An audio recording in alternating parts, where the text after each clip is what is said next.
Spiderman brand new day দেখার পর ইন্টারনেটে আমি শুধু দুই ধরনের ফ্যানদের দেখছি। একদল বলছে ভাই মুভিটার অ্যাভারেজ, অ্যাকশন কম, পেস স্লো। আর একদল বলছে এটা টম হল্যান্ডের বেস্ট স্পাইডারম্যান মুভি। আমি ভাবছি একই সিনেমার দুটি আলাদা আলাদা রিভিউ কেমন করে হতে পারে, দুটি আলাদা আলাদা ইউনিভার্স থেকে রিভিউ দিচ্ছে নাকি। তখন বুঝলাম সিজনাল ফ্যান শুধুমাত্র ফুটবলে নয়, মার্ভেলেরও আছেন। তো চলো দেখি ব্র্যান্ড নিউ ডে কে নিয়ে ফ্যান্সদের মধ্যে এত ডিভাইড কেন। প্রথমে অ্যাভারেজ বলা ফ্যানদের ব্যাপারে বলি। দেখো, ব্র্যান্ড নিউ ডে কোনো অ্যাভেঞ্জার্স লেভেলের পপকর্ন অ্যাকশন মুভি না। মুভি শুরু হয় ফার্স্ট পেসে, তারপর স্টোরি একটু স্লো হয়, আবার স্পিড বাড়ে, তারপর শেষের দিকে আবার ইমোশনাল হয়ে যায়।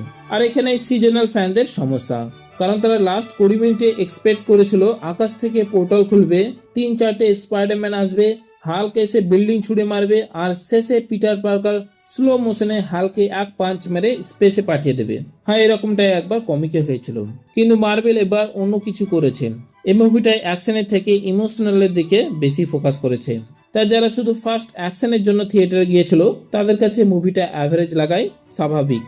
কিন্তু যারা ট্রু স্পাইডারম্যান ফ্যান, যারা বছরের পর বছর স্পাইডারম্যান পড়েছে, দেখেছে, বুঝেছে, তাদের কাছে এই মুভিটা ড্রিম। কারণ ফাইনালি পিটার পার্কার নিজের প্রবলেম নিজেই সলভ করছেন। কেউ তাকে স্যুট বানিয়ে দিচ্ছে না, কেউ $1 বিলিয়ন টেকনোলজি দিচ্ছে না, কেউ বলছে না গুড জব কিড।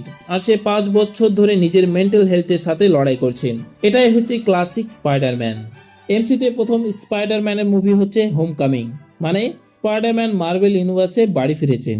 সেখানে টনি স্টার্ক ছিল তার মেন্টর। তারপর এলো ফার ফ্রম হোম। টনিকে হারানোর পর পিটার প্রথম বুঝলো কাউকে হারানো কত কষ্টকর। তারপরে মুভি হচ্ছে নো ওয়ে হোম। সেখানে পিটার হারায় তার আন্ট মেকে, তার বেস্ট ফ্রেন্ডকে এবং তার গার্লফ্রেন্ডকে। এমনকি সে তার নিজের আইডেন্টিটিকেও হারিয়ে ফেলে। পুরো পৃথিবী তাকে ভুলে যায় সে কে। আর এখান থেকেই শুরু হয় ব্র্যান্ড নিউ ডে। এই মুভিটা কোনো ভিলেনের অরিজিন স্টোরি না, এটা পিটার পার্কারের রিবার্থের কাহিনী। এখানে শুধু একজন একা ছেলে যে নিজের স্যুট নিজেই সেলাই করে, নিজের ভুল নিজেই ঠিক করে, আর প্রতিদিন নিউ ইয়র্ক শহরকে বাঁচায়। তাই ব্র্যান্ড নিউ ডে এর গ্রেটনেস বুঝতে হলে তোমাকে শুধু মার্ভেলের ফ্যান হলে হবে না, স্পাইডারম্যানেরও ফ্যান হতে হবে।